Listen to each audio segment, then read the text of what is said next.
tidak ketinggalan sholat tahajud. Ini sebuah fenomena yang mestinya dilakukan, maksudnya dicontohi gitu kan. Sehingga memang kita tahu bagaimana kematian akan datang kepada kita. Dan tidak perlu ditakuti bagi orang beriman sebagaimana sudah saya jelaskan. Baik, kalau begitu ada alam di situ.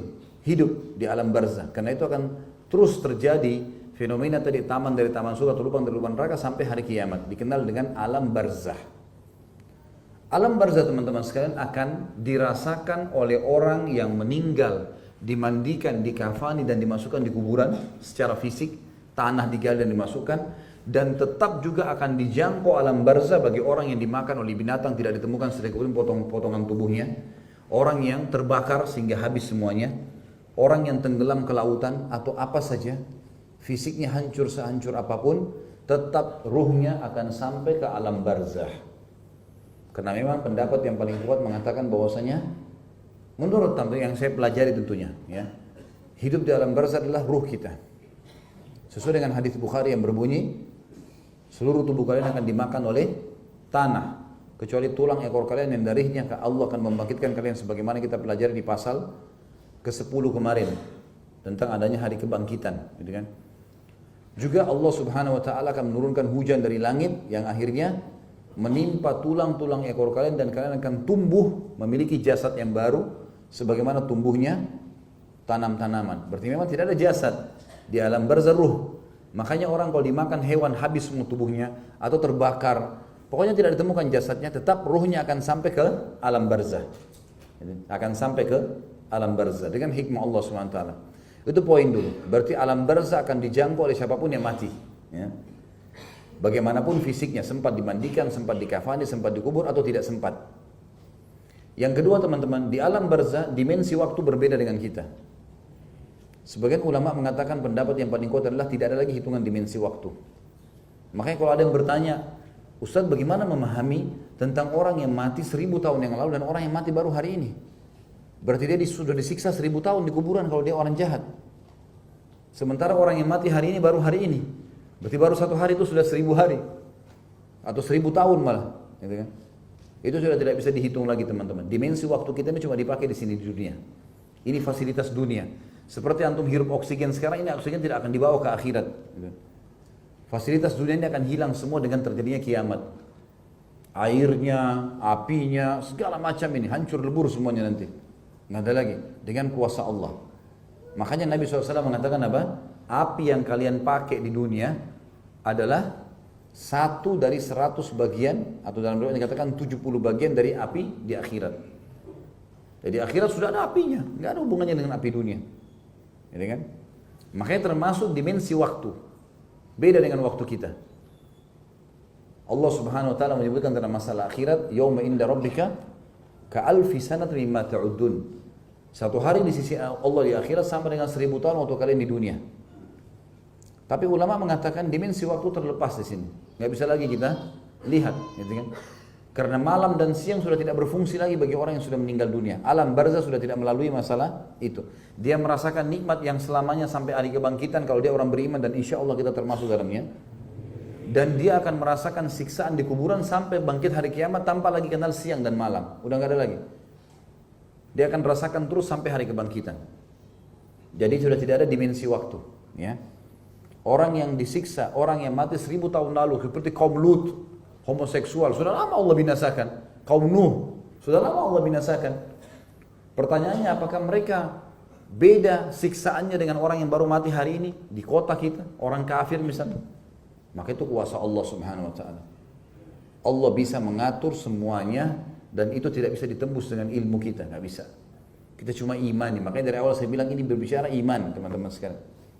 Yakini, pelajari, aplikasikan. Mati selesai, dapat hasilnya. Sederhana itu saja. Kalau tidak kita akan bentrok. Kalau kita mau menjadi seperti orang ateis, menolak ini semua, atau liberal, tidak masuk akal maka kita tolak, maka kita akan sulit hidupnya karena kita tidak punya panduan. Kita hanya mengambil apa yang kita suka saja, yang kita tidak suka kita tolak. Dan termasuk penghormatan kepada Allah yang Maha Tinggi dan Maha Pemulia dan Rasulullah SAW adalah menerima semua yang masuk akal dan tidak masuk akal yang disampaikan oleh keduanya. Harus.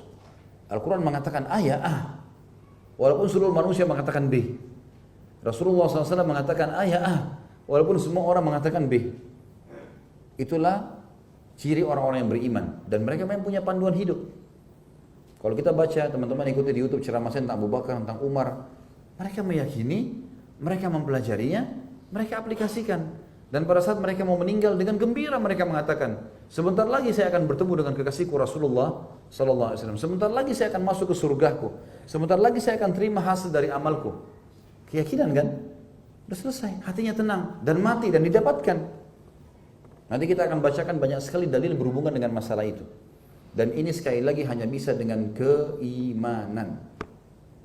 Makanya jangan sampai teman-teman kita dikurung atau disempitkan dengan hanya menganggap ilmu pengetahuan atau teknologi di atas segala-galanya. Enggak. Wahyu di atas segala-galanya. Ilmu pengetahuan cuma bagian daripada aplikasi untuk mengenal sang pencipta Allah. Wahyu sudah di atas itu, sudah langsung kita dibawa kepada pengenalan terhadap Allah. Makanya para ilmuwan mentok teman-teman sekalian, pada saat mereka pelajari satu jenis ikan saja, dan mereka kesulitan mempelajari bertahun-tahun tentang sistem pencernaannya, jenis kulitnya, sistem defense-nya untuk mempertahankan diri dari serangan, itu saja sudah luar biasa bagi mereka. Dan mereka hanya mengatakan, satu ikan ini saja sudah luar biasa rumitnya. Dan bagaimana dengan penciptanya? Ilmu pengetahuan cuma sampai mentok di situ. Orang pelajari anatomi manusia. Sampai sekarang manusia masih bingung mempelajari diri mereka sendiri. Ahli otak sekarang mengatakan otak manusia baru bisa diteliti 30%, masih ada 70% yang belum diteliti. Itu pun sudah luar biasa teknologi yang ditemukan dengan otak manusia sekarang dengan izin Allah. Bagaimana kalau 70% dimaksimalkan semuanya, yang sisa? Allahu a'lam manusia bisa buat apa? Tapi subhanallah, wahyu teman-teman, iman menembus semua itu. Tidak perlu melalui teknologi pun kita sudah tahu. Karena kita tinggal meyakini saja. Allah turunkan dalam Al-Quran kitabnya, kita yakini adalah kitabullah, kita pelajari, kita imani, ya kan? Kemudian kita aplikasikan. Udah. Begitulah yang dicontohkan oleh para salaful ummah, para sahabat, para tabi'in. Mereka tinggal yakini, mereka pelajari, mereka aplikasikan, lalu kemudian mereka terima hasilnya pada saat meninggal. Bukankah waktu syuhada Badar meninggal dunia, Nabi SAW kumpulin jenazah lalu berkata, sekarang teman-teman kalian ini lagi berbicara sama Allah. Susah ditangkap sama ilmu pengetahuan. Ini lagi bicara sama Allah, sama Tuhan. Tuhan gak kelihatan. Mereka berkata, para sahabat kumpul semua bingung. Ini mendengarkan. Ini orang mati, jenazah. Mereka berkata, ya Allah, kembalikan kami di dunia karena kami ingin mati lagi. Ikut perang, terbunuh lagi. Saking besarnya pahala yang Allah janjikan. Bukan pulang untuk ketemu istri, ketemu anak, kembali kepada kerjaan, tidak. Kami berperang lagi, kami terbunuh lagi. Kami berperang lagi, kami terbunuh lagi. Terus begitu. Apa kata Allah SWT? Sudah menjadi hukumku, tidak akan mungkin kalian kembali lagi. Kalau gitu kembalikan, beritakan ya Allah kepada saudara-saudara kami yang belum menyusul, yang masih takut mati itu. Sampaikan kepada mereka, kalau tidak perlu takut, tidak perlu sedih. Allah bilang dalam Al-Quran, A'udzu billahi minasyaitonir rajim, wa la tahsabanna alladziina qutilu fi sabilillahi amwata bal ahya'un inda rabbihim yurzaqun. Jangan kalian kira orang-orang yang terbunuh di jalan Allah itu mereka mati, tapi mereka hidup di sisi Tuhan mereka dan mereka diberi rezeki. Farihina bima atahumullah min fadli. Mereka sangat gembira dengan apa yang Allah berikan kepada mereka. Wa yastabshiruna billadzina lam yalhaqu bihim. Dan mereka sebarkan berita gembira kepada orang-orang yang belum menyusul mereka. Allah khaufun alaihim wa lahum yahzanun. Enggak usah takut, enggak usah sedih, mati aja. Kalau ilmu pengetahuan mau bagaimana cara memahaminya tuh? Enggak bisa. Keimanan. Dan pada saat itu sahabat semua dengar pada nangis semua, berharap mereka yang jadi jenazah itu. Karena keimanan. Kalau ilmu nggak mungkin pakai otak. Benar nggak sih? Ini orang mati bisa ngomong gitu. Mana Tuhannya? Nah ini jadi masalah. Makanya keimanan, yakini, ya, pelajari, aplikasikan. Mati selesai, dapat. Sederhana sekali. Sebaliknya, setelah itu Nabi SAW suruh kumpulin jenazah orang-orang kafir Quraisy. Masukin semua jenazahnya dalam sumur, ada sumur tua, masukin semua, dimasukkan. Kecuali kalau tidak salah jenazahnya Umayyah bin Khalaf atau jenazah Abu Jahal. Nggak bisa karena waktu ditarik oleh sahabat tubuhnya mulai tercabut gitu kan. Jadi para sahabat melempari dengan batu saja lalu kemudian tertutup di situ. Yang lain masuk di dalam sumur. Apa kata Nabi SAW? Apakah kalian bicara jenazah orang mati nih? apakah kalian sudah menemukan apa yang Tuhan kalian janjikan pada kalian, yang Tuhan kalian ancamkan pada kalian? Sungguh demi Allah, aku telah menemukan apa yang Tuhanku janjikan padaku. Umar bin Khattab di sebelah Nabi SAW dengar, ya Rasulullah, apakah mereka mendengar Anda?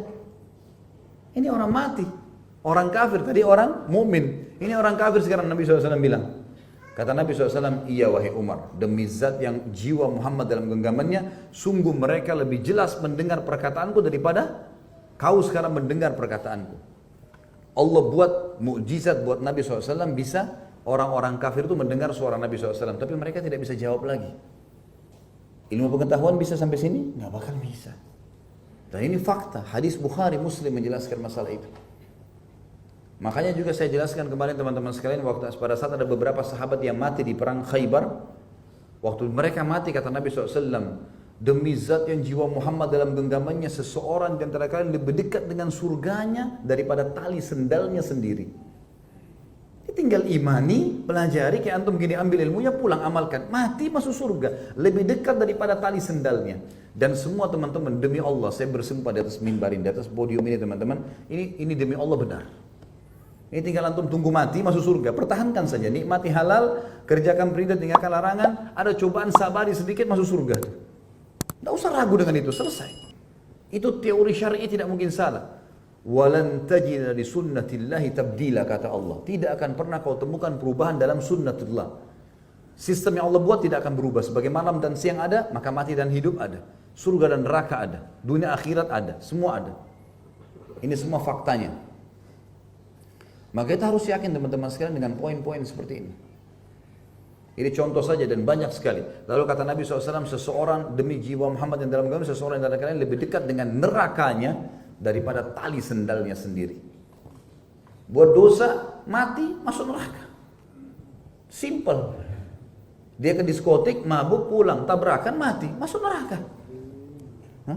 Sederhana sekali. Lebih dekat dengan itu. Gitu kan? Makanya seseorang harus sadar dan harus berubah. Dan berubah menjadi lebih baik teman-teman, lebih patuh kepada Allah adalah prestasi. Prestasi. Daripada orang terpuruk dalam kesalahannya. Saya akan bacakan sekarang teman-teman sekalian, dan ini 2 poin tolong digarisbawahi tentang alam barzah ya.